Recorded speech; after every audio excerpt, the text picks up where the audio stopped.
Well, Dream Council is a community of dreamers that is around the world, and we share our dream stories with one another as medicine for our community.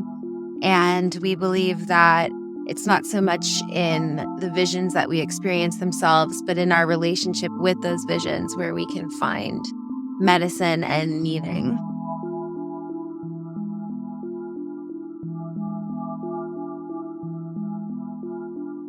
Lemuria for me holds a really important seed in my heart and in my soul to represent early civilizations that had sophisticated technology that was in harmony with the earth.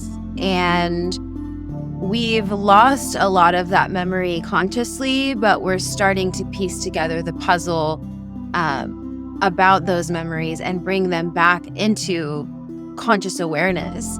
And we need one another in order to unlock some of those memories. I believe that, like in Dream Council, when we meet together in community and share our dream stories, we're able to see one another's blind spots and provide insight into these dream memories to help expand their meaning. And I believe it's very similar when it comes to remembering our divine heritage as humans and remembering these aspects of human civilization that are so applicable to where we are going in the future. So,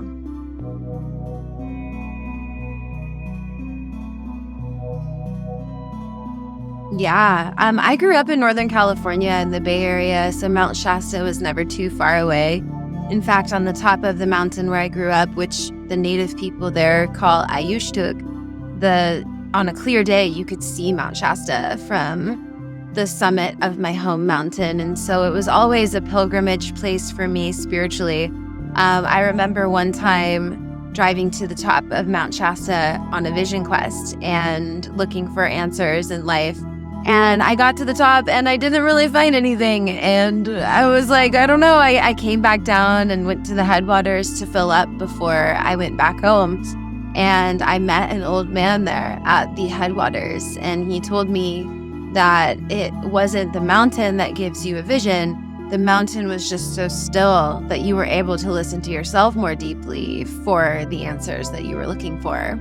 And of course, that's what I was looking for on my vision quest, and since then have really felt that way about the mountain, that the mountain is so still, it's so strong, it's so grounded and permanent that it gives us a sense of being able to listen to our own innate wisdom more clearly. And who knows what's going to happen this time, because whenever I visit Mount Shasta, the synchronicities are so strong, and I often end up staying longer than I thought or leaving earlier than I thought, or the synchronicities are very strong there with the people that you meet and just the way we get picked up by the fates in Mount Shasta.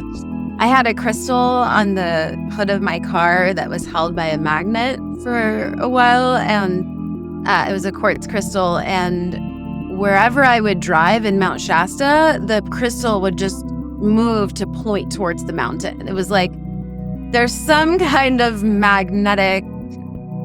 electromagnetic, a powerful vortex energy about Mount Shasta that keeps me coming back again and again, no matter how far I roam. And it's an honor to be there, the home to the Winnemem Wintu people and the keepers of the gateways of Mount Shasta energetically. It's quite an honor to be invited and to come visit again.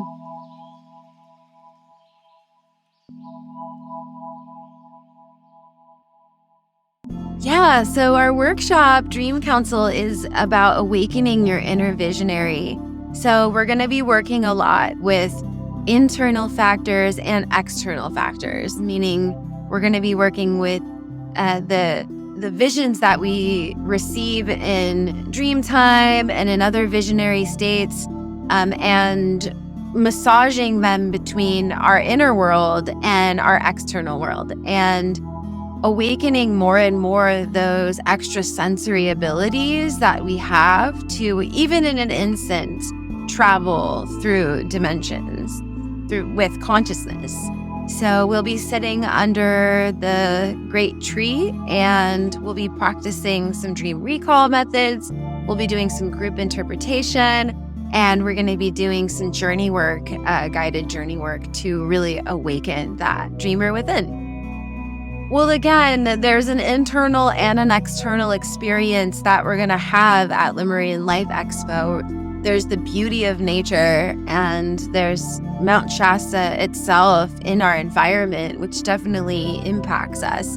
And then there's our own internal shifts and remembrances that we'll experience in the expo with one another and the activities that we're doing. So what's beautiful is that reflection. Again, like that elder man told me at the spring that day, that the stillness of the mountain, the beauty of the mountain, and this environment is conducive for us to dive deeper into that inner soul work that we are doing, so we can remember our purpose and come into more and more alignment with that purpose here on earth.